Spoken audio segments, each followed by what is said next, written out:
ದಾವಣಗೆರೆ ದಕ್ಷಿಣದ ಉಪಚುನಾವಣೆಯ ಫೈಟ್ ಕಾಂಗ್ರೆಸ್ನಲ್ಲಿ ಇನ್ನೂ ನಿಂತಿಲ್ಲ. ಇಬ್ಬರು ಮುಸ್ಲಿಂ ನಾಯಕರ ವಿರುದ್ಧ ಕಾಂಗ್ರೆಸ್ ಕೈಗೊಂಡಿರುವಂತಹ ಕ್ರಮ ಮುಸ್ಲಿಂ ಸಮುದಾಯದ ಒಂದು ವರ್ಗವನ್ನ ಕೆರಳಿಸಿದೆ. ಇದರ ಮುಂದುವರಿದ ಭಾಗವಾಗಿ ಸರ್ಕಾರದ ಮಂತ್ರಿಗಳು ಕೂಡ ಪಕ್ಷ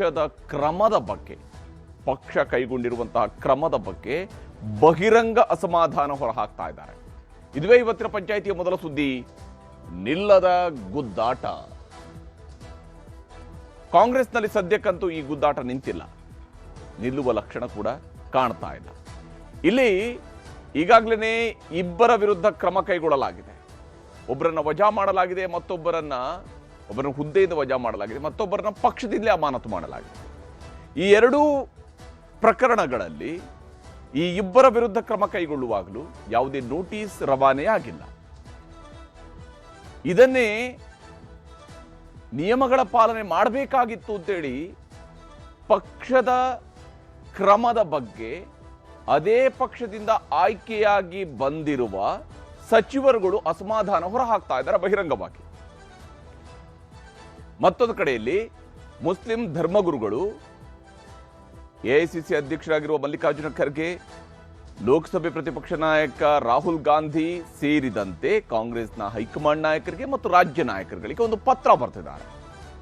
ಆ ಪತ್ರದ ಮುಖೇನ ಮುಸ್ಲಿಂ ಸಮುದಾಯವನ್ನ ಕಾಂಗ್ರೆಸ್ ಹೇಗೆ ನಡೆಸ್ಕೊಳ್ತಾ ಇದೆ ಅಂತ ಹೇಳ್ತಾನೆ ನಾವು ಬೇರೆ ಆಯ್ಕೆಗಳ ಬಗ್ಗೆ ಯೋಚನೆ ಮಾಡಬೇಕಾಗತ್ತೆ ಅನ್ನುವಂಥ ಎಚ್ಚರಿಕೆಯನ್ನು ಕೊಟ್ಟಿದ್ದಾರೆ. ಮತ್ತೊಂದು ಕಡೆ ಸಚಿವ ಜಮೀರ್ ಅಹಮದ್ ಖಾನ್ ಅವರ ವಿರುದ್ಧ ಕ್ರಮ ಕೈಗೊಳ್ಳಬೇಕು ಅನ್ನೋಂಥ ಕೂಗು ಕಾಂಗ್ರೆಸ್ನಲ್ಲೇ ಒಂದು ವಲಯದಿಂದ ಕೇಳಿ ಬರ್ತಾ ಇದೆ, ವಿಶೇಷವಾಗಿ ಮುಸ್ಲಿಂ ನಾಯಕರ ಕಡೆಯಿಂದಲೇ ಕೇಳಿ ಬರ್ತಾ ಇದೆ. ಜಮೀರ್ ಸುಮ್ಮನೆ ಕೊಡ್ತಿಲ್ಲ, ಅವರು ಕೂಡ ಅದಕ್ಕೆ ಉತ್ತರಗಳನ್ನು ಕೊಡ್ತಾ ಇದ್ದಾರೆ. ಕ್ರಮದ ಬಗ್ಗೆ ಏನು ಸಾಕ್ಷ್ಯಾಧಾರಗಳಿದ್ರೆ ಅದನ್ನು ಕೊಡಿ ಅನ್ನೋದ್ರ ಬಗ್ಗೆ ಈ ಎಲ್ಲ ವಿಚಾರಗಳನ್ನು ಅವರು ಹೇಳ್ತಾ ಇದ್ದಾರೆ. ಇಷ್ಟೆಲ್ಲದರ ನಡುವೆಯೂ ಕೂಡ ಇಬ್ಬರ ವಿರುದ್ಧ ಕ್ರಮ ಆಗಿದ್ರೂ ಕೂಡ ತನ್ನನ್ನು ತಾನು ಅಹಿಂದ ಚಾಂಪಿಯನ್ ಅಂತೇಳಿ ಕರೆಸಿಕೊಳ್ಳುವಂತಹ ಮುಖ್ಯಮಂತ್ರಿ ಸಿದ್ದರಾಮಯ್ಯನವರು ಈ ವಿಚಾರದಲ್ಲಿ ಬಹಿರಂಗವಾಗಿ ಯಾವುದೇ ಹೇಳಿಕೆಗಳನ್ನು ಕೊಟ್ಟಿಲ್ಲ. ಇದು ಅವರ ಆಪ್ತ ವಲಯಕ್ಕೆ ಅಸಮಾಧಾನ ತಂದಿದೆ ಅನ್ನುವಂಥದ್ದು KN ರಾಜಣ್ಣ ಅವರ ಮಾತಿನಿಂದ ಮೊನ್ನೆನೇ ವ್ಯಕ್ತವಾಗಿತ್ತು. ರಾಜಣ್ಣ ಈಗ ಒಂದು ಹೆಜ್ಜೆ ಮುಂದೆ ಹೋಗಿದ್ದಾರೆ. ಅವರು ಹೇಳ್ತಾ ಇದ್ದಾರೆ, ಮುಖ್ಯಮಂತ್ರಿ ವಿರುದ್ಧ ಯಾರು ಮಾಟ ಮಂತ್ರ ಮಾಡಿಸ್ದಂಗೆ ಕಾಣ್ತಾ ಇದೆ, ನಾನೇ ಅದರ ಬಗ್ಗೆ ತನಿಖೆ ನಡೆಸ್ತಾ ಇದ್ದೀನಿ ಅಂತ ಹೇಳ್ತಾರೆ. ಹಾಗಾದರೆ ಮುಖ್ಯಮಂತ್ರಿಯವರ ಬಾಯಿ ಮುಚ್ಚಿಸುವಂತಹ ಮಾಟ ಮಂತ್ರವೂ ಕೂಡ ನಡೆಯೋದಕ್ಕೆ ಸಾಧ್ಯನಾ ಅನ್ನುವ ಪ್ರಶ್ನೆ ಮೂಡುವಂಥದ್ದು ಸರ್ವೇ ಸಾಮಾನ್ಯ, ಸಹಜ. ಕಾಂಗ್ರೆಸ್ನ ಒಳಗಡೆ ನಡೀತಾ ಇರುವಂತಹ ಈ ತಿಕ್ಕಾಟ ಯಾವ ಸ್ವರೂಪಕ್ಕೆ ಬಂದು ನಿಂತಿದೆ ಅನ್ನೋದನ್ನು ಒಂದು ವಿವರವಾದಂತಹ ವರದಿಯ ಮೂಲಕವಾಗಿ ನಿಮಗೆ ತೋರಿಸ್ತಾ ಹೋಗ್ತೀನಿ ಇವತ್ತಿನ ಪಂಚಾಯಿತಿಯ ಮೊದಲ ಸುದ್ದಿಯಲ್ಲಿ. ಇನ್ನು ಇವತ್ತಿನ ಪಂಚಾಯಿತಿಯ ಎರಡನೇ ಸುದ್ದಿ, ಭಯೋತ್ಪಾದಕ. ಪ್ರಧಾನಮಂತ್ರಿ ಮೋದಿಯವರ ವಿರುದ್ಧ ಎಐಸಿಸಿ ಅಧ್ಯಕ್ಷ, ಕಾಂಗ್ರೆಸ್ನ ಅತ್ಯಂತ ಹಿರಿಯ ನಾಯಕ ಮಲ್ಲಿಕಾರ್ಜುನ ಖರ್ಗೆಯವರು ಬಳಸಿರುವಂತಹ ಪದ ಇದು, ಭಯೋತ್ಪಾದಕ, ಟೆರರಿಸ್ಟ್ ಅಂತ.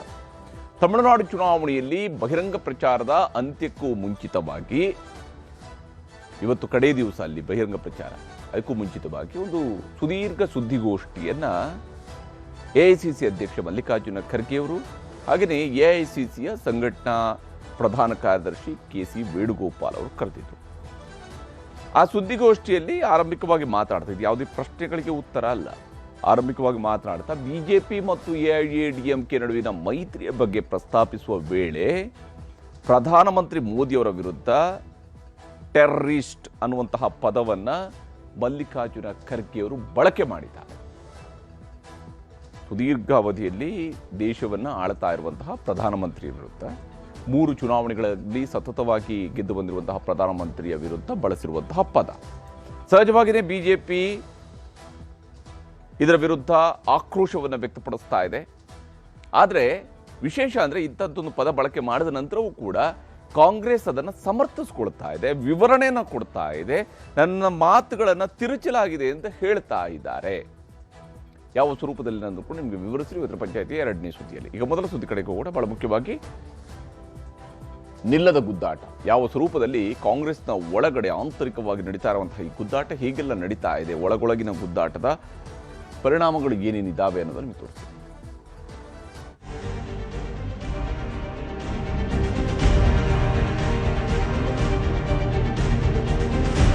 ಪ್ರೊಸೀಜರ್ ಪ್ರಕಾರ ಮಾಡಬೇಕಾಗಿತ್ತು, ನೋಟಿಸ್ ಕೊಡಬೇಕಾಗಿತ್ತು.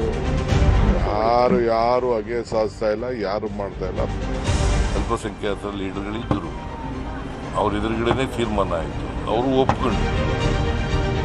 ದಾವಣಗೆರೆ ದಕ್ಷಿಣ ಉಪಚುನಾವಣೆಯ ಫಲಿತಾಂಶಕ್ಕಿಂತ ಜಾಸ್ತಿ ಕಾಂಗ್ರೆಸ್ ನಾಯಕರಿಗೆ ಯಾರ ವಿರುದ್ಧ ಏನು ಕ್ರಮ ಎಂಬುದೇ ಪ್ರತಿಷ್ಠೆಯಾಗಿ ಉಳಿದಿದೆ. ಆಲ್ರೆಡಿ ದಾವಣಗೆರೆ ಉಪಚುನಾವಣೆಗೆ ಕಾಂಗ್ರೆಸ್ನಲ್ಲಿ ಇಬ್ಬರ ತಲೆದಂಡವಾಗಿದೆ. ಆದರೂ ಕೈ ನಾಯಕರ ಗುದ್ದಾಟ ನಿಂತಿಲ್ಲ. ಮುಸ್ಲಿಂ ಸಮುದಾಯವನ್ನ ಕಾಂಗ್ರೆಸ್ ಟಾರ್ಗೆಟ್ ಮಾಡುತ್ತಿದೆ ಎಂದು ಮುಸ್ಲಿಂ ಧರ್ಮಗುರುಗಳೇ ತಿರುಗಿ ಬಿದ್ದಿದ್ದಾರೆ. ಅಷ್ಟೇ ಅಲ್ಲದೆ ಕಾಂಗ್ರೆಸ್ ಹೈಕಮಾಂಡ್ಗೂ ಪತ್ರ ಬರೆದು ತಮ್ಮ ಅಸಮಾಧಾನವನ್ನ ತಲುಪಿಸಿದ್ದಾರೆ. ಹೈಕಮಾಂಡ್ಗೆ ಮುಸ್ಲಿಂ ಧರ್ಮಗುರುಗಳ ದೂರು, ಕಾಂಗ್ರೆಸ್ ಬಿಟ್ಟು ಪರ್ಯಾಯ ಆಯ್ಕೆಗಳ ಬಗ್ಗೆ ಎಚ್ಚರಿಕೆ. ಕಾಂಗ್ರೆಸ್ ಅಂದ್ರೆ ಮುಸ್ಲಿಂ ಸಮುದಾಯ ಅಂದ್ರೆ ಕಾಂಗ್ರೆಸ್ ಅನ್ನೋದು ಬಹಿರಂಗ ಸತ್ಯ. ಆದರೆ ದಾವಣಗೆರೆ ದಕ್ಷಿಣ ಉಪಚುನಾವಣೆ ಬಳಿಕದ ಬೆಳವಣಿಗೆಗಳು ಮುಸ್ಲಿಂ ಸಮುದಾಯವನ್ನ ಸಿಡಿದೇಳುವಂತೆ ಮಾಡಿದೆ. ಪಕ್ಷದಲ್ಲಿ ಕಾಂಗ್ರೆಸ್ ಪರ ಮತ್ತು ವಿರೋಧ ಅಂತ ಬಣಗಳು ಆರಂಭವಾದಂತೆ ಗೋಚರಿಸುತ್ತಿದೆ.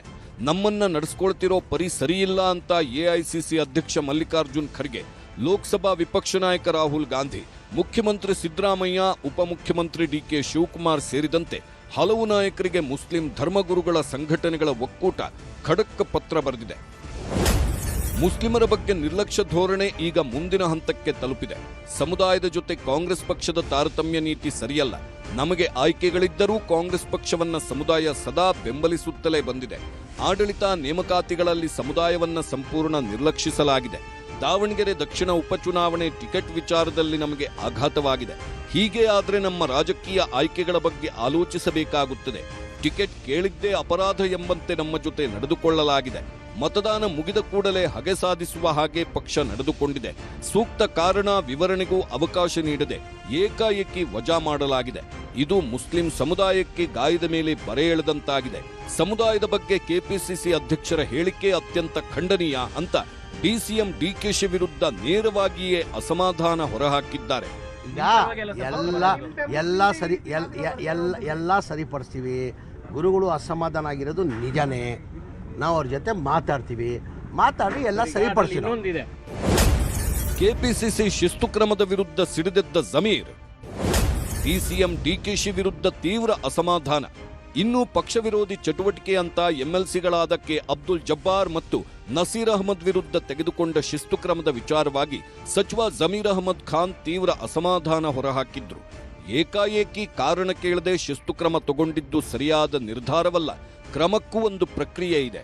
ಮೊದಲು ನೋಟಿಸ್ ಕೊಡಬೇಕು, ಅವರಿಂದ ಸ್ಪಷ್ಟನೆ ಪಡೆದು ಬಳಿಕ ಕ್ರಮದ ಬಗ್ಗೆ ನಿರ್ಧಾರ ಮಾಡಬೇಕಿತ್ತು ಅಂತ ಕಿಡಿಕಾರಿದ್ದಾರೆ. ಜಬ್ಬಾರ್ ವಿಚಾರದಲ್ಲಿ ಜಬ್ಬಾರ್ಗಿಂತ ಹೆಚ್ಚಾಗಿ ನಮ್ಮ ನಸೀರ್ ಅಹಮದ್ ಸಾಹೇಬರು ಭಾಳ ಮೋಸ್ಟ್ ಸೀನಿಯರ್ ಅವ್ರು ಏನಾರು ಪಕ್ಷದ ವಿರೋಧಿ ಏನಾದ್ರು ಮಾಡಿದರೆ ಅದು ಪ್ರೊಸೀಜರ್ ಇರ್ತದೆ. ಸತೀಶ್ ಜಾರಕಿಹೊಳಿ ಏನಿರೋದು ಪ್ರೊಸೀಜರ್ ಪ್ರಕಾರ ಮಾಡಬೇಕಾಗಿತ್ತು, ನೋಟಿಸ್ ಕೊಡಬೇಕಾಗಿತ್ತು, ರಿಪ್ಲೈ ತೊಗೊಳ್ಬೇಕಾಗಿತ್ತು. ರಿಪ್ಲೈ ಆದಮೇಲೆ ಮಾಡಬೇಕಾಗಿತ್ತು ಅಂತ ಹಂಗೇನಿರೋದು. ಬರೀ ಸತೀಶ್ ಅವ್ರದ್ದಲ್ಲ, ಎಲ್ಲರದು ಅದೇ ಅಭಿಪ್ರಾಯ. ಈಗ ಮಾತಾಡೋದಿಲ್ಲ, ಕೊಡ್ಬೇಕು ತಾನೆ, ದಾಖಲೆ ಕೊಡ್ಬೇಕು. ಯಾರು ಮಾಡಿದ್ದಾರೆ ಎಂತ ಕೊಡ್ಬೇಕು ತಾನೆ. ಅದು ಈಗ ಹೇಳಿದ್ದಾರೆ, ಕೊಡ್ಬೇಕು ತಾನೆ, ಯಾರಂತ ಹೇಳ್ಬೇಕು ತಾನೆ. ಈಗ ನನ್ಗೆ ಹೇಳಿದ್ರೆ ನಾನು ಉತ್ತರ ಕೊಡ್ಬೋದು, ಅದಕ್ಕೆ ನೀವಂದರೆ ನಿಮ್ಗೆ ಉತ್ತರ ಕೊಡ್ಬೋದು. ಏನಿಲ್ಲ, ಗೋಡೆ ಮೇಲೆ ದೀಪ ಇಟ್ಟು ಹೇಳ್ಬಿಟ್ರೆ ಹೇಳ್ಬೇಕು ತಾನೆ, ಯಾರಂತ ಹೇಳ್ಬೇಕು ತಾನೆ. ಸಚಿವ ಜಮೀರ್ ಅಹಮದ್ ಆರೋಪಕ್ಕೆ ಡಿಸಿಎಂ ಡಿಕೆ ಶಿವಕುಮಾರ್ ತಿರುಗೇಟು ಕೊಟ್ಟಿದ್ದಾರೆ. ಪಕ್ಷ ವಿರೋಧಿ ಚಟುವಟಿಕೆಗಳನ್ನ ಯಾವುದೇ ಕಾರಣಕ್ಕೂ ಸಹಿಸಲ್ಲ.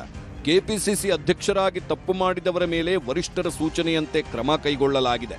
ಯಾರನ್ನೂ ಟಾರ್ಗೆಟ್ ಮಾಡಿಲ್ಲ, ಹಗೆಯನ್ನೂ ಸಾಧಿಸಲ್ಲ. ಪಕ್ಷದ ಶಿಸ್ತು ಎಲ್ಲರಿಗೂ ಒಂದೇ ಅಂತ ಸಮರ್ಥಿಸಿಕೊಂಡ್ರು. ಅಲ್ಪಸಂಖ್ಯಾತರಿಗೆ ಕೊಡಬೇಕಿರೋ ಪ್ರಾಧಾನ್ಯತೆ ಕೊಟ್ಟಿದ್ದೇವೆ ಅಂತ ಸಿಎಂ ಹಾಗೂ ಪರಮೇಶ್ವರ್ ಹೇಳಿದ್ರು. ಯಾರು ಹಾಗೆ ಸಾಧಿಸ್ತಾ ಇಲ್ಲ, ಯಾರು ಮಾಡ್ತಾ ಇಲ್ಲ. ಪಕ್ಷ ಶಿಸ್ತಿನಲ್ಲಿ ಏನು ಹೇಳ್ತದೋ ಆ ಪಕ್ಷದ ಶಿಸ್ತು ಎಲ್ಲರಿಗೂ ಕೂಡ ಶಿಸ್ತು ಅಳವಡಿಸ್ತದೆ. ಹೈಕಮಾಂಡು ತೀರ್ಮಾನ ತಗೊಳ್ಳುವಾಗ ಅಲ್ಪಸಂಖ್ಯಾತರ ಲೀಡರ್ಗಳಿದ್ದರು, ಅವ್ರ ಎದುರುಗಡೆನೇ ತೀರ್ಮಾನ ಆಯಿತು, ಅವರು ಒಪ್ಕೊಂಡ್ರು. ಆಮೇಲೆ ಯಾಕೆ ಕೆಲವರು ವಿರೋಧ ಮಾಡಿದ್ರು? ಅದು ಸತ್ಯಾಸತ್ಯತೆಯನ್ನು ಅವರು ಪರಿಶೀಲನೆ ಮಾಡ್ತಾರೆ. ಹೈಕಮಾಂಡ್ನವರು, ರಾಹುಲ್ ಗಾಂಧಿ ಅವರು ಸೂಚನೆ ಕೊಡ್ತಾರೆ, ಸತ್ಯಾಸತ್ಯತೆ ಪರಿಶೀಲನೆ ಮಾಡಿ ಅಂತೇಳಿ. ನಾವು ಯಾವತ್ತೂ ಕೂಡ ಅಲ್ಪಸಂಖ್ಯಾತರಿಗೆ ಪ್ರಯಾರಿಟಿಯನ್ನು ಮಾಡಿಕೊಂಡೇ ಬಂದಿದ್ದೇವೆ. ಈಗ ರಾಜ್ಯಸಭಾ ಕೊಟ್ಟಿದ್ದೇವೆ, MLCಗಳು ಕೊಟ್ಟಿದ್ದೇವೆ. ಸತೀಶ್ ಜಾರಕಿಹೊಳಿ ಅಲ್ಪಸಂಖ್ಯಾತ ಓಲೈಕೆ ಆಟ, ನೋಟಿಸ್ ಕೊಡೋದನ್ನ ಮೊದಲು ನಿಲ್ಲಿಸಿ ಅಂದ ಸಾಹುಕಾರ್. ಇಷ್ಟೆಲ್ಲ ಬೆಳವಣಿಗೆಗಳ ಮಧ್ಯೆ ಬೆಳಗಾವಿ ಸಾಹುಕಾರ್ ಸತೀಶ್ ಜಾರಕಿಹೊಳಿ ಮಾತ್ರ ಕೆಪಿಸಿಸಿ ನೋಟಿಸ್ ವಿರುದ್ಧ ಅಸಮಾಧಾನ ಮುಂದುವರೆಸಿದ್ದಾರೆ. ಕಳೆದ ವಾರವಷ್ಟೇ ಸಿಎಂ ಸಿದ್ದರಾಮಯ್ಯ ಡಿಕೆ ಶಿವಕುಮಾರ್ ಅವರನ್ನ ಭೇಟಿಯಾಗಿ ಶಿಸ್ತು ಕ್ರಮಕ್ಕೆ ತಡೆವೊಡ್ಡುವ ಸರ್ಕಸ್ ಮಾಡಿದ್ದ ಜಾರಕಿಹೊಳಿ ಸದ್ಯಕ್ಕೆ ಶಿಸ್ತು ಕ್ರಮದ ಅಗತ್ಯವಿಲ್ಲ, ಜಬ್ಬಾರ್ ಅಮಾನತು ವಾಪಸ್ ಪಡಿಬೇಕು ಅಂದಿದ್ದಾರೆ. ಸತೀಶ್ ಜಾರಕಿಹೊಳಿ ಮಾತಿಗೆ ಮಾಜಿ ಸಚಿವ ಕೆಎನ್ ರಾಜಣ್ಣ ಕೂಡ ಧ್ವನಿಗೂಡಿಸಿದ್ದಾರೆ. ರಿಸಲ್ಟ್ ಬರಲಿ, ಬಂದ್ಮೇಲೆ ಅದ್ರ ಬಗ್ಗೆ ಚರ್ಚೆ ಮಾಡಿ. ಈಗ ಮಾಡಿದ್ರು ಟೂ ಅರ್ಲಿ ಅಂತ ಹೇಳಿದಲ್ಲ, ವ್ಯತಿರಿಕ್ತವಾಗಿ ರಿಸಲ್ಟ್ ಬಂದರೆ ಅವ್ರ ಮೇಲೆ ಕ್ರಮಗಳ ಅದು ಗೊತ್ತಿಲ್ಲ. ಅದು ಹೈಕಮಾಂಡ್ ಬಿಟ್ಟ ಅಂತ, ನಮ್ಮ ಕಡೆ ಇಲ್ಲ. ನಾವೇನು ಕ್ರಮ ಕೈಗೊಳ್ಳುವಂಥ ಸ್ಟೇಜ್ನಲ್ಲಿ ನಾವಿಲ್ಲ. ಅಷ್ಟು ಮಾತ್ರ ಹೇಳ್ಬೇಕು. ರಿಸಲ್ಟ್ ಆಗುವವರೆಗೆ ಕಾಯೋಣ ಅನ್ನೋದು ಅಷ್ಟು ಮಾತ್ರ ನಮ್ಮದು. ಯಾರ ಮೇಲೆ ಏನೇ ಆರೋಪ ಬಂದರೂ ಕೂಡ ಅದನ್ನ ಅವರನ್ನು ನೋಟಿಸೇ ಕೊಡಬೇಕು ಅಂತಿಲ್ಲ. ಫೋನಲ್ಲಾಗಲಿ ಇನ್ನೊಂದಾಗಲಿ ಮತ್ತೊಂದು ಸೌಜನ್ಯಕ್ಕಾದರೂ ಅವರ ಹತ್ರ ಮಾಹಿತಿ ಪಡಿಬೇಕು. ಸತ್ಯಾಸತ್ಯತೆ ಬಗ್ಗೆ ಮಾಹಿತಿ ಪಡೆದು ಆನಂತರ ಕ್ರಮ ಇಡ್ತಕ್ಕಂಥದ್ದು ಅದು ಒಂದು ಸೂಕ್ತವಾದಂಥದ್ದು ಅಂತೇಳಿ ಎಲ್ಲರೂ ಭಾವಿಸಿದರೆ ನಾನು ಕೂಡ ಅದು ಭಾವಿಸ್ತಾ ಇದ್ದೀನಿ. ಕಾಂಗ್ರೆಸ್ ಬಿಡಲ್ಲ, ಜೆಡಿಎಸ್ಗೆ ಹೋಗಲ್ಲ, ಪಕ್ಷ ಬಿಡೋದು ಊಹಾಪೋಹ ಎಂದ ಜಮೀರ್. ದಾವಣಗೆರೆ ಟಿಕೆಟ್ ವಿಚಾರದಲ್ಲಾದ ಮುನಿಸ್ನಿಂದಾಗಿ ಸಚಿವ ಜಮೀರ್ ಅಹಮದ್ ಕಾಂಗ್ರೆಸ್ ಪಕ್ಷ ಬಿಡ್ತಾರೆ, ಜೆಡಿಎಸ್ ಪಕ್ಷ ಸೇರ್ತಾರೆ ಅಂತೆಲ್ಲ ಚರ್ಚೆ ಆಗ್ತಿತ್ತು.